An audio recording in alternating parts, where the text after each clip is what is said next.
दोस्तों, आज की कहानी है ऐसे कैसे इसको अपनी बहू मान लो। दोस्तों, कहानी शुरू करने से पहले अगर आपने चैनल को सब्सक्राइब नहीं किया हो तो कर लीजिए ताकि आपके पास पहुंच सके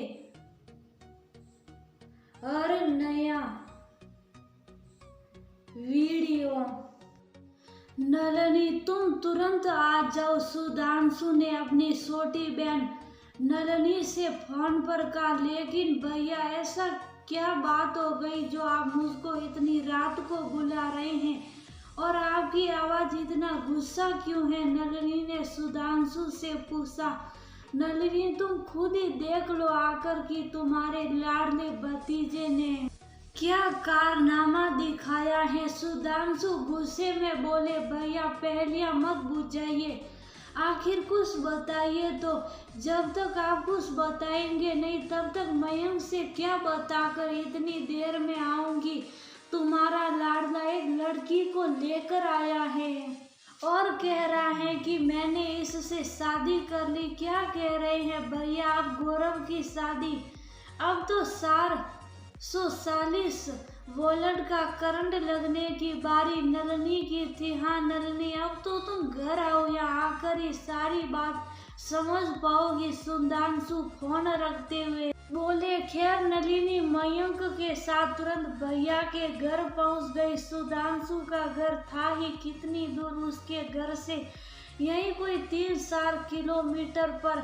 नलिनी ने दरवाजा खुलते ही देखा कि उस लड़की ने लाल रंग का शादी का जोड़ा पहना हुआ था और वो बिल्कुल शांत निर्विकार भाव से बैठी शून्य में निहार रही थी और गौरव चुपचाप वहीं पर खड़ा दोनों हाथ बेचैनी से आपस में मसल रहा था। देखो नलिनी, गौरव कह रहा है कि इसने इस लड़की से शादी कर ली है। हमारे लाड प्यार का ये सिला दिया है इसने। ना जाने कितने सपने देखे थे इस लड़के की शादी के। कह रहा है कि पापा ये आपकी बहू है, लेकिन ऐसे कैसे इस लड़की को अपनी बहू मान लूं।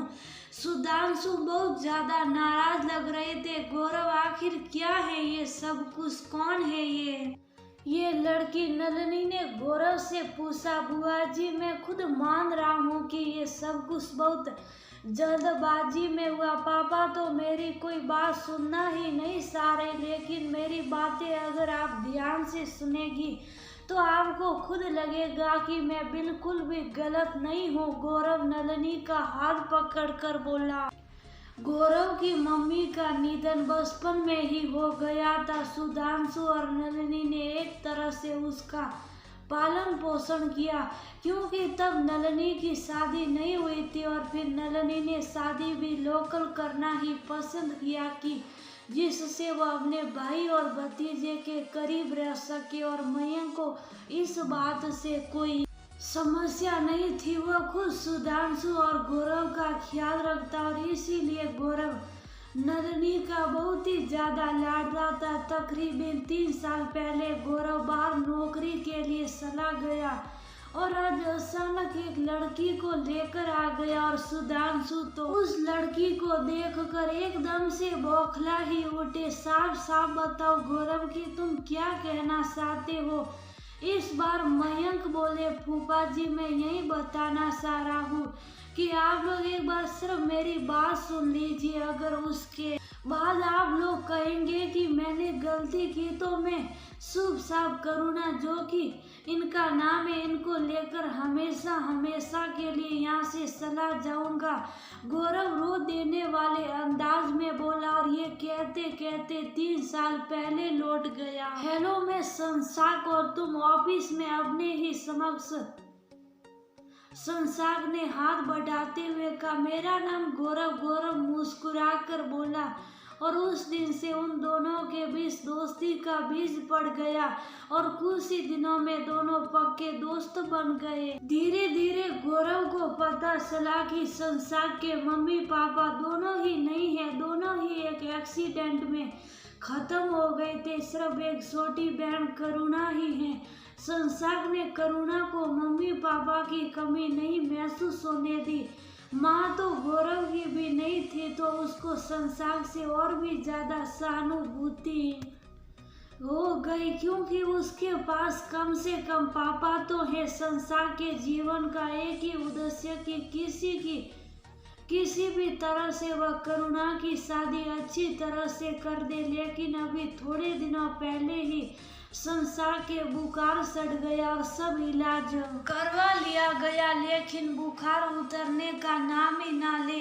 डॉक्टर ने चेकअप करके बताया कि संसार के डेंगू बुखार हो गया। अच्छे से अच्छे डॉक्टर को दिखाया, लेकिन उसको कोई फायदा नहीं हुआ और डॉक्टर ने भी अपने हाथ खड़े कर दिए। संसार को बस एक ही चिंता की, मेरे बाद मेरी बहन का क्या होगा। गौरव, मैं तुमसे कुछ कहना चाहता हूँ, ये मत सोचना कि मैं अपनी दोस्ती का फायदा उठा रहा हूँ, लेकिन अगर तुम करुणा का हाथ थाम लो तो मैं चैन की सांस ले सकूंगा। संसार हाथ जोड़कर बोला, संसार कैसी बातें कर रही हो तुम, देखना तुम बहुत जल्दी ठीक हो जाओगे। गौरव संसार की हालत देखकर तड़प उठा, नहीं मेरे भाई, मुझको लगता है कि मेरे पास ज्यादा समय नहीं है। संसार गौरव का हाथ पकड़कर रो पड़ा और उसी दिन डॉक्टर ने भी संसार को जवाब दे दिया। गौरव ने बस उसी पल करुणा से शादी का निर्णय ले लिया और इधर जैसे तैसे संसार ने करुणा का अस्पताल में ही बने मंदिर में कन्यादान किया और उसी दिन शाम को संसार भी भगवान को प्यारा हो गया। करुणा तो बिलख ही उठी और रोया तो गौरव भी बहुत, लेकिन भगवान के आगे किसकी मर्जी चली है। और अभी अभी गौरव करुणा को साथ लेकर घर आया था। करुणा की शिष्यों को सुनकर सब चेतन में लौट आए। बुआ, आप ही बताइए कि मैं क्या करता। गौरव का चेहरा भी आंसू से भीगा हुआ था। मुझको माफ कर दे बेटा, बिना जाने समझे इस बच्ची को कितना कुछ कह डाला। गौरव बेटा, तू तो मुझसे भी महान हो गया। मैंने तो तुम्हारी मम्मी से बिना दहेज की शादी की थी, लेकिन तुमने तो एक बच्ची को एक तरह से जीवन दान ही दे दिया। अचानक सुधांशु बिलख उठे। सच में गौरव, हमें गर्व है तुम पर और तुम्हारे संस्कारों पर। आज तो हम लोगों की नजरों में तुम्हारे लिए और भी ज्यादा प्यार बढ़ गया है। नलिनी और मयंक एक साथ बोले और नलिनी ने तो आगे बढ़कर करुणा को गले लगा लिया। उठो बहू, ये लो अपने घर की चाबियां। तुम्हारी सास के जाने के बाद बहुत संभाल ली मैंने इस घर की जिम्मेदारी। अब इसकी असली मालकिन आ गई है। ये कहते हुए सुधांशु ने खुशी खुशी करुणा के हाथ में चाबियों का गुच्छा पकड़ा दिया और कुछ ही देर में उस पर का पूरा माहौल हंसी खुशी में